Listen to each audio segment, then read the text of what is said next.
vakanotemba munhu chiti anokupa sirivha nendarama. Namata kuna Mwari musiki wedenga anoita kuti ugorarama. Sezvakaita Judhasi kumukira Kristu mwanakomana waisiva, ndizvo zvava kuita marudzi namarudzi ava kumukira vanhu vavanosiva. Sezvakaita Judhasi kumukira Kristu mwanakomana waisiva, ndizvo zvava kuita marudzi namarudzi ava kumukira vanhu vavanosiva.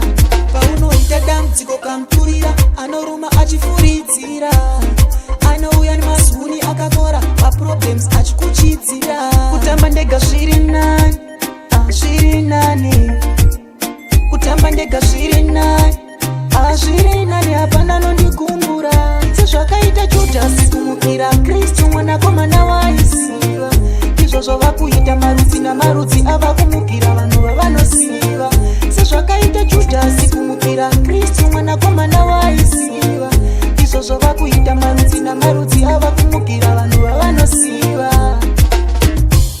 Rudo rwekare ruya tichina, munhu wese akuda kuti machena auye kuside kwake. Rudo rwevazhinji rwatotonhora, hameno rumwe rudzi ruchauya, hazvinombodai pamuti munyoho kokusoti. Zvakaita Judhasi kumukira Kristu mwanakomana waisiva, ndizvo zvava kuita marudzi namarudzi ava kumukira vanhu vavanosiva. Sezvakaita Judhasi kumukira Kristu mwanakomana waisiva, ndizvo zvava kuita marudzi namarudzi ava kumukira vanhu vavanosiva. Usafe wakawimba kanotemba munhu chiti anokupa sirivha nendarama. Namata kuna Mwari musiki wedenga anoita kuti ugorarama. Sezvakaita Judhasi kumukira Kristu mwanakomana waisiva, ndizvo zvava kuita marudzi namarudzi ava kumukira vanhu